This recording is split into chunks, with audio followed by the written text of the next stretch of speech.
जय हिंद साथियों, स्वागत है आप सभी का स्टडी कैंप यूट्यूब चैनल के इस अगले वीडियो में। और आज की क्लास में हम लोग शुरू कर रहे हैं कि उत्तर प्रदेश में जो सिपाही के पदों पर भर्ती आती है उसमें जो रीजनिंग का जो सब्जेक्ट है उस जिसमें कि लगभग अगर आपने सिलेबस देखा होगा तो उसमें लगभग 50 से 55 क्वेश्चन के आसपास रीजनिंग पूछी जाती है। तो हाँ, सिलेबस के बारे में आप अगर देखना चाहें तो मैंने एक वीडियो बना रखा है, इसलिए मैं ज़्यादा चर्चा नहीं करूँगा। उसमें 55 क्वेश्चन के आसपास रीजनिंग पूछी जाती है। हाँ, इस सिलेबस पे हो गया, प्रीवियस ईयर कट ऑफ हो गया, सैलरी हो गया, यानी कि विभाग से संबंधित जो भी हैं उनका मैं एक अलग प्लेलिस्ट बनाया हूँ इस चैनल पे। आप देखना चाहें तो उसको देख लीजिएगा। और अगर आपके मन में कोई विभाग से संबंधित कोई डाउट है भी, जैसे बहुत सारे लड़कों की डाउट है कि सर ट्रेनिंग कैसे होती है, फॉर्म भरते समय क्या क्या चीज़ों का ध्यान रखना होता है, तो वो मैं सारी चीज़ें आपको जब भी फॉर्म आएंगे, जब ट्रेनिंग शुरू होगी या आपका जब मेडिकल होगा, उन सारी चीज़ों को मैं बताता रहूँगा धीरे धीरे। लेकिन हमें लगता है कि अब हम लोगों को जो शुरू करना है वो कहीं ना कहीं आप अपनी पढ़ाई पर भी फोकस करना है, क्योंकि बाकी चीज़ें तो आप जान जाएंगे, अगर पढ़ाई नहीं रहेगी तो सिलेक्शन नहीं हो पाएगा। तो देखिएगा, मेरा जो पिछले 6-7 सालों का अनुभव जो रहा है इस विभाग में भर्ती होने के पहले, मैं इसलिए वीडियो नहीं बना रहा हूं कि मेरा विभाग में सिलेक्शन हो गया है इसलिए मैं वीडियो बना रहा हूं, नहीं, बल्कि मैंने पिछले जो 4 से 7 सालों में जो मेहनत रीजनिंग पर करी थी, और जब मेरा सिलेक्शन हुआ था, मेरे साथ 16, 17, 18 स्टूडेंट जो पढ़ रहे थे उनका भी सिलेक्शन हुआ था। ठीक है, तो अब मैं वो चीज़ जो आपको भी देना चाह रहा हूँ, और कहीं ना कहीं बहुत लड़कों ने मुझे सजेस्ट भी किया था, टीचरों ने भी कहा था कि सर आप आएँ और पढ़ाएँ ऑनलाइन, तो हम लोग उसकी शुरुआत आज कर रहे हैं। और आप देखिएगा हम रीजनिंग को किस तरह, हाँ, इस यूट्यूब चैनल पर आपको जो रीजनिंग मिलेगी वो इस तरीके से मिलेगी, 1 बाय 1 करके आपको वीडियो में, जैसे आप पता चला एक प्लेलिस्ट वो बनी रहेगी कि जिसमें 1 से लेकर के 90, 100, 110 या 110 के आसपास अगर जितने भी वीडियो बनेंगे वो पूरी की पूरी प्लेलिस्ट आपको मिलेगी। उसमें नंबर पड़ा रहेगा 1, 2, 3, 4, 5। हाँ, उसमें अब आप ये एक प्लेलिस्ट तो ये बनेगी, पूरी की पूरी रीजनिंग आप पढ़ लीजिए। एक प्लेलिस्ट वो बनेगी जिनमें से कि आप चैप्टर जो है आपका, अगर आपको मान लीजिए कोई ऐसा कोई चैप्टर है जो आपको नहीं आ रहा है, तो उस चैप्टर का पर्टिकुलर, जैसे मान लीजिए कि हमने कैलेंडर पढ़ा है तो कैलेंडर में 6-7 वीडियो रहेंगे, उसकी एक अलग प्लेलिस्ट बना देंगे, इसकी एक अलग रहेगी। जिसको इससे मतलब नहीं है कि कौन सा चैप्टर जिसको पूरा का पूरा पढ़ना है, वो पूरा का पूरा वीडियो आपको 1 से लेकर के जितना भी वीडियो बन करके जाएगा वो सारा का सारा आप उसमें आपको मिलता चला जाएगा। हाँ, आप हो सकता है कि कुछ आप चैप्टर पढ़ चुके हों, कुछ ही चैप्टर हों जिसमें आपके सवाल ना लगते हो, जैसे घड़ी हो गया, कैलेंडर हो गया, घन घनाभ हो गया, इस तरीके का सीरीज हो गई। कुछ ऐसे खतरनाक चैप्टर हैं जिनके सवाल नहीं लगते हैं, या कथन निष्कर्ष हो गया, कथन पूर्वानुमान हो गया। तो आपको जरूरी नहीं कि आप पूरा का पूरा वीडियो देखें, नहीं, आप वो टाइप करेंगे और चैनल का नाम डाल देंगे, तभी आपको कहीं ना कहीं वो वीडियो मिल जाएगा और उसकी पूरी प्लेलिस्ट मिल जाएगी। जो 4-5 उस चैप्टर के वीडियो होंगे उनको आप देख सकते हैं। ठीक है, चलिए देखिए, रीजनिंग शुरू करने से पहले आपको पता ही होगा कि इसमें जैसे कि अगर 150 क्वेश्चन आते हैं तो 150 में से लगभग 55 प्रश्न के आसपास जो है वो रीजनिंग के बनते हैं। ठीक है, और तो इसमें बहुत सारे सवाल आपके मन में होंगे कि सर रीजनिंग क्या होती है, इसकी आवश्यकता क्यों पड़ी, आपके सिलेक्शन में रीजनिंग की क्या भूमिका होती है, बुक कौन सी पढ़ें, हम नोट्स कैसे बनाएं, प्रैक्टिस सेट सॉल्व करें या नहीं, आपके डाउट अगर हैं, मान लीजिए आपको कोई सवाल नहीं आ रहा है तो आपको वो कैसे सलूशन आप तक हम कैसे पहुंचा पाएंगे। जैसे मान लीजिए आप कोई पढ़ रहे हैं, क्वेश्चन लगा रहे हैं, नहीं लग पा, आप तक हम कैसे आंसर पहुंचाएंगे, और उसके अलावा कितने घंटे हम पढ़ें और सिलेबस क्या क्या है। ठीक है, तो देखिएगा, सबसे पहले तो बात कर लेते हैं कि रीजनिंग आखिरकार है क्या। तो दरअसल रीजनिंग और इसकी आवश्यकता क्यों है इतनी ज़्यादा, तो दरअसल बात ऐसी है कि देखिए, रीजनिंग का मतलब सीधा सीधा से समझ लीजिए कि हमारा व्यवहारिक जीवन, और इसकी आवश्यकता दोस्तों इसलिए पड़ी। अच्छा, आवश्यकता इतनी ज़्यादा थी तो हमारे मन में एक सवाल और बन सकता था कि आज हम देख रहे हैं कि हर एक कंपटीशन में रीजनिंग इतनी पूछी जा रही है, तो हमको ये, जब हम लोग high school, inter graduation, post graduation कर रहे थे तो हमको वहाँ रीजनिंग क्यों नहीं पढ़ाई गई आखिरकार। मतलब जैसे बाकी के जो सब्जेक्ट हैं, मैथ हो गया, हम तो मैथ में हाई स्कूल में भी पढ़े थे, साइंस हो गया, फिजिक्स हो गया, केमिस्ट्री हो गया, इतिहास हो गया, भूगोल हो गया, संविधान हो गया, सब कुछ हम लोग पढ़ चुके हैं, इंग्लिश हो गया, हिंदी हो गया, सब पढ़े हैं। लेकिन रीजनिंग को कभी किसी सब्जेक्ट के रूप में मान्यता नहीं मिली। दरअसल रीजनिंग को कभी किसी सब्जेक्ट के रूप में मान्यता इसलिए नहीं मिली कि रीजनिंग जो है वो हमारा व्यवहार है, हमारा व्यवहारिक जीवन से ही चीज़ें पूछी जाती हैं। जैसे और ये कहीं ना कहीं हमारे व्यवहारिक जीवन से रिलेटेड भी हैं। जैसे देखिएगा, घड़ी चैप्टर पूछा जाता है तो घड़ी क्या है, हम घड़ी के बारे में हमारा क्या दृष्टिकोण है, घड़ी के बारे में हम क्या समझते हैं, क्या जानते हैं, कैलेंडर के बारे में क्या जानते हैं कि अगर आज इतने तारीख को ये दिन है तो आने वाली 10 दिन बाद कौन सा दिन होगा, या पिछले साल इसी तारीख को कौन सा दिन होगा। पासा हो गया, लूडो खेलते ही हैं, लूडो के बारे में क्या जानते हैं, 6 के पीछे 1 ही क्यों बना होता है, 6 पॉइंट होता है उसके पीछे 1 ही क्यों होता है।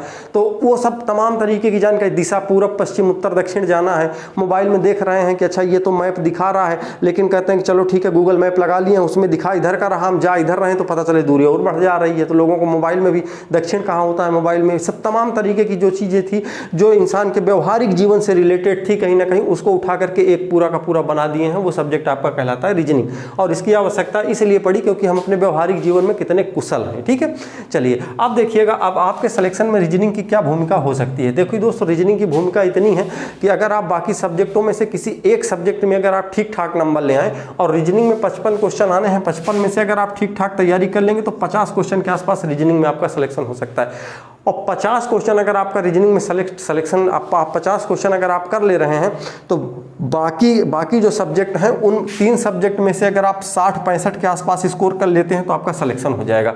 सिलेक्शन करने का मतलब यह है कि 50 और 65 अगर मैं जोड़ दूं तो हो जाता है कुल मिला के 6, 5, 11, 115 क्वेश्चन, और इसको अगर मैं 2 से गुणा कर दूं तो 230 नंबर काफ़ी ज़्यादा होते हैं ये। ठीक है, अगर इसमें कम ज़्यादा भी हो रहा है, और इसमें जैसे मेहनत तो करना ही पड़ेगा, ऐसा तो नहीं है कि बिना मेहनत किया जाएगा, क्योंकि अगर आप सब कम मेहनत करेंगे तो आप 35-40 के आसपास पहुंचे, ठीक ठाक मेहनत करके 50 तक आसानी से पहुंचा जा सकता है। ठीक है, तो हमारे ख्याल से इसमें जो रीजनिंग की आपकी मतलब बहुत ही ज़्यादा महत्वपूर्ण भूमिका रहती है। ठीक है, अब देखिए, हाँ कट ऑफ के बारे में वीडियो में बना चुका हूँ, आप देखना चाहें तो जाकर के देख सकते हैं। और उसके बाद सबसे बड़ी बात यह है कि बुक कौन सी पढ़ें।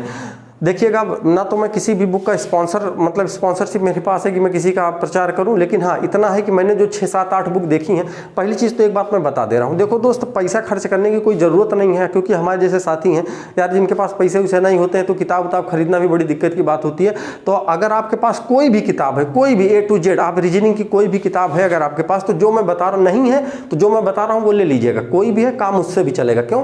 क्योंकि मैं पढ़ाऊँगा इसे, जैसे आपको जब पढ़ाना शुरू करूँगा, कोई भी चैप्टर पढ़ाऊँगा तो उस चैप्टर को 2-3 भागों में, 4 भागों में तोड़ दूंगा। तोड़ने के बाद हर एक भाग का एक नियम बताऊंगा कि इस तरीके के सवाल को आपको ऐसे लगाना है, इस तरीके के सवाल को ऐसे लगाना, इस तरीके के सवाल को ऐसे लगाना है। आप उसको पूरा पढ़ लीजिएगा, पूरा का पूरा चैप्टर, उसके बाद आप उस बुक पे जाइएगा। ठीक है, और उसके बाद जो सवाल आपके लग जाए तो ठीक है, ना लगे तो उसका मैं तरीका भी बताऊंगा कि आपके डाउट कैसे क्लियर होंगे। ठीक, चलिए आगे देखिए। तो बुक मुझे लगता है कि 2 बुक हमारे हिसाब से, एक के सिंह की आती है, के सिंह या केपी सिंह, देखिए नाम में केवल एक अक्षर का अंतर है, यानी कि केपी सिंह। ये वाली बुक जो है आपको थोड़ा सा मोटी मिलेगी, ये पतली रहेगी, लेकिन हाँ ये है कि सफिशिएंट दोनों हैं आपको, इसमें भी और इसमें भी। आप दोनों में से अगर कोई लेना चाहें, कहीं पर भी जो भी मिल जाए आप ले लीजिए, अच्छी किताब है। इस किताब की सबसे खास बात ऐसी है कि जब भी मैं आपको जैसे पढ़ाऊंगा ना तो 3-4 अगर कोई चैप्टर पढ़ाना शुरू किए तो 3-4 भाग में उसको तोड़ दूंगा चैप्टर को। अब 3-4 भाग में तोड़ूंगा तो उस बुक में भी कुछ उसी तरीके से दिया गया है कि पहले उसमें 2-3 टाइप के अलग अलग क्वेश्चन दे दिए, मतलब टाइप बना दिया गया है, पहले टाइप के 5 सवाल, दूसरे टाइप के 5 सवाल, तीसरे टाइप के, और जब आप एक्सरसाइज में जाएंगे तब भी उसी तरीके से आपको कुछ सवाल वो दिए गए हैं। ठीक है, चलिए आगे देख लीजिएगा। नोट्स कैसे बनाएं। देखिए दोस्तों, नोट्स बनाने का मतलब यही होता है ना कि किसी भी जब हम कभी भी मैदान और युद्ध में, जब हम मैदान में युद्ध करने के लिए जब भी पहुंचते हैं ना तो हमारे पास हथियार होने चाहिए। ठीक है ना, अब हथियार कब कैसे किस हथियार की ज़रूरत पड़ेगी आपको पता चले कि जैसे अब हमें हथियार तो हमारे पास है लेकिन हमको चलाना नहीं आ रहा है, तो उसी तरीके से आपके पास अगर जैसे आपको जब मैं चैप्टर पढ़ाऊंगा तो चैप्टर, अच्छा आपके मन में एक सवाल और होगा कि सर कौन सा चैप्टर किसके बाद आप पढ़ाएंगे। जैसे पता चले अभी हमने दिशा पढ़ाना शुरू किया, फिर उसके बाद कौन सा पढ़ाऊंगा, तो ये सब आगे आपको मिल जाएगा, सब मैं बता दूंगा कि किसके बाद कौन सा चैप्टर पढ़ाऊंगा। 1 to 12 पूरी की पूरी लिस्ट है मेरे पास, क्या मुझे करना है, बस आप जुड़े रहिएगा। ठीक है, देखिए नोट्स कैसे बनाएं। तो नोट्स इसलिए बनाना जरूरी है क्योंकि देखिएगा जैसे होता है कि अगर हम कहीं पर भी जाने के पहले जैसे तो कुछ तैयारी करके जाएं, तो किसी भी चैप्टर के सवाल पे कूदने से पहले उसके बारे में या उसको सॉल्व करने के तरीकों पर हम चले जाएं। ठीक है, तो हम क्या करेंगे कि जैसे मान लीजिए हम आपको कोई भी चैप्टर पढ़ाएंगे तो उसमें कुछ नियम और तरीके बताएंगे, तो आप करिएगा कि लगभग 30 से 40 पेज, 30 से 40 पेज की एक कोई कॉपी बना लीजिएगा। कॉपी पतली मोटी रफ जो भी आप बनाना चाहें बना लीजिए, कोई दिक्कत नहीं है। बात ऐसी है कि 30 से 40 पेज की अगर आप बना लेंगे तो उसमें जब भी कोई चैप्टर पढ़ाऊंगा तो उसमें कुछ नियम बताऊंगा। जैसे आपको घड़ी पढ़ाऊंगा या पता चले कैलेंडर पढ़ा रहे हैं या पता चले दिशा पढ़ा रहे हैं, रक्त संबंध पढ़ा रहे हैं, तो 2-4 बहुत ज़्यादा बड़ी नोट्स नहीं बनेगी, ये 30-40 पेज भी है ज़्यादा है, तो कुछ नियम बताऊंगा, उन नियम को आप नोट कर लीजिए। और उसके अलावा एक दूसरी कॉपी बना लीजिएगा जो रफ टाइप की हो, उसमें आपको सवाल लगाना है, क्योंकि जितनी ज़्यादा प्रैक्टिस करेंगे उतने ज़्यादा आपका जल्दी आंसर आएगा। ठीक है, तो प्रैक्टिस आपको उस तरीके से करनी है। 30 से 40 पेज की कॉपी बना लीजिए। लीजिएगा, उसमें जो भी नियम बताऊं, जैसे मान लीजिए आप कोडिंग डिकोडिंग लगाना शुरू किए, हम डायरेक्ट आपको सवाल लिख दें और उसके बाद आपसे कहें इसको लगाओ, तो अगर आप आसान है तब तो आप लगा ले जाओ, कठिन है तो जब आपका रिवीजन आएगा कि अच्छा इस चैप्टर से किस किस तरीके के सवाल बन सकते हैं, सवाल हमसे नहीं लगेगा तो हमको क्या क्या चीज़ें और सोचनी है ताकि सवाल यहाँ से नहीं तो वहाँ से लग जाए, इस तरीके की चीज़ें जो मैं बताऊँगा वो आपको नोट करके रखना पड़ेगा। ठीक है, प्रैक्टिस सेट सॉल्व करें या नहीं, तो देखो मित्र, प्रैक्टिस सेट सॉल्व करने दो चीज़ें होती हैं, एक प्रैक्टिस सेट होता है, एक प्रीवियस ईयर पेपर होता है, previous year paper, year paper. देखो प्रीवियस ईयर पेपर का मतलब ये है कि जो पिछले साल, मतलब पिछले साल का मतलब 2-3-4 साल पहले जो वैकेंसी हुई हैं या उसके 7-8 साल पहले जो पेपर हुए हैं उनको आप सॉल्व करिए। तो हम तो पहली चीज़ ये सजेस्ट करेंगे कि आप उसको सॉल्व मत करिए, ना तो ये सॉल्व करिए और ना ही इसको सॉल्व करिए, प्रैक्टिस सेट सॉल्व करिए, कुछ भी नहीं सॉल्व करना है आपको। कब तक? जब तक कि, क्योंकि देखिए हम आपको रीजनिंग पढ़ा रहे हैं तो केवल आपको रीजनिंग पढ़ लेने से आपका सिलेक्शन नहीं होने वाला है, बाकी 3 सब्जेक्ट तो कम से कम अगर आपको लगता है कि जब 70% के आसपास आपको लगे कि हाँ जैसे रीजनिंग हम पढ़ाएंगे, आपको पता चले कि जैसे 25-26 जो हमने बना रखे हैं उसमें 25-26 के आसपास उसमें चैप्टर हैं, वर्बल में और नॉन वर्बल में लगभग 8-9 चैप्टर हैं। तो अगर आपको लगे कि आप 15-18 चैप्टर आप पढ़ चुके हो, 70% आपका कंप्लीट हो चुका है, तब आप जा करके ऐसा करिए कि ये प्रैक्टिस सेट मत लीजिएगा, प्रैक्टिस सेट नहीं लेना है आपको, प्रीवियस ईयर पेपर लेना है। प्रीवियस ईयर जब आप वहाँ जाएंगे बुक में, बुक स्टॉल पे, तो आप देखिएगा वो बताएगा, कहेगा प्रीवियस ईयर, तो आपको आप मांगेंगे तो वो यही दे देता है, प्रैक्टिस सेट ही दे देते हैं। नहीं, उनसे बोलिए भैया प्रीवियस ईयर दीजिए, जो पहले पेपर हुए हैं उनको हम पहले लगा लें। आप लगाएंगे, उनको देखेंगे, अच्छा ऐसे ऐसे सवाल पूछा जा रहा है, सर जी बता रहे थे कि इस चैप्टर में ये सवाल पूछा गया था 2018 में फर्स्ट शिफ्ट में, जब पेपर हुआ था दिसंबर वाले में, उसमें फर्स्ट शिफ्ट में ये पूछा गया था, सेकंड शिफ्ट में इस तरीके के सवाल। तो आप तो पहली बार में तो आपको लगा अच्छा ऐसा ऐसा सवाल, फिर दोबारा जब आप रिवीजन मारेंगे तब आपको लगेगा कि हाँ इन चीज़ों पर ज़्यादा ध्यान देना है हमको। ठीक है, चलिए, और केवल वो रीजनिंग में ही नहीं, प्रीवियस ईयर जब आप हिंदी पढ़ेंगे तब भी उसमें भी, मैथ पढ़ेंगे उसमें भी, अच्छा ये सवाल ज़्यादा पूछा गया था, उस दिन मैं प्रैक्टिस सेट में देखा था, हमसे लगा नहीं था, इसको ज़्यादा ध्यान देना इस चैप्टर को। तो ये चीज़ें आपको उसमें देखने वाली होंगी। आपके डाउट कैसे सॉल्व होंगे? आप मान लीजिए आप कोई सवाल लगा रहे हैं रीजनिंग का, तो आपसे कैसे, अगर आप नहीं लग पा रहा है तो क्या करेंगे? देखिएगा, इसी में आपका जो है वो ग्रुप है, एक ग्रुप बना हुआ है जो टेलीग्राम पे बना है, उस टेलीग्राम ग्रुप को आप ज्वाइन कर लीजिए, इसमें लिंक दिया गया है डिस्क्रिप्शन में, आप उसको ज्वाइन कर लीजिए। और आप कोई भी चैप्टर आप सब हम चाहे वो चैप्टर हम पढ़ा रहे हो ना पढ़ा रहे हैं, उससे कोई मतलब नहीं है आपको। आपका क्वेश्चन नहीं आ रहा है, फोटो खींचे और उस ग्रुप में भेज दीजिए। ठीक है, अब जब आप भेज देंगे तो थोड़ी देर में कोई ना कोई, उसमें हमने ये अधिकतर देखा कि कोई ना कोई स्टूडेंट ही उसका आंसर दे देता है, हमें आंसर देने की जरूरत नहीं पड़ती है। और केवल हम ही नहीं, उसमें कई सारे टीचर भी जुड़े हुए हैं ग्रुप में, और आने वाले समय में आप लोग भी जुड़ जाएंगे तो संख्या उसमें काफ़ी ज़्यादा हो जाएगी। और किसी का भी कोई भी सवाल कोई पूछे तो आपको भी ये चाहिए कि अगर आप क्वेश्चन आ रहा है आंसर तो आप उसको बता दीजिए। और ऐसा जरूरी नहीं, अगर गलत भी बता रहे हैं तो बाद में उसको कोई ना कोई हम लोग सीन करते रहते हैं बीच बीच में, जब देखते हैं कि किसी सवाल का जवाब कोई नहीं बता पा रहा तब फिर उस पर हम लोग वर्क करके उसको कहीं ना कहीं से उसको बताते जरूर है। ठीक है, चलिए, कितने घंटे पढ़ें भैया, ये समस्या है, कितने घंटे पढ़ें।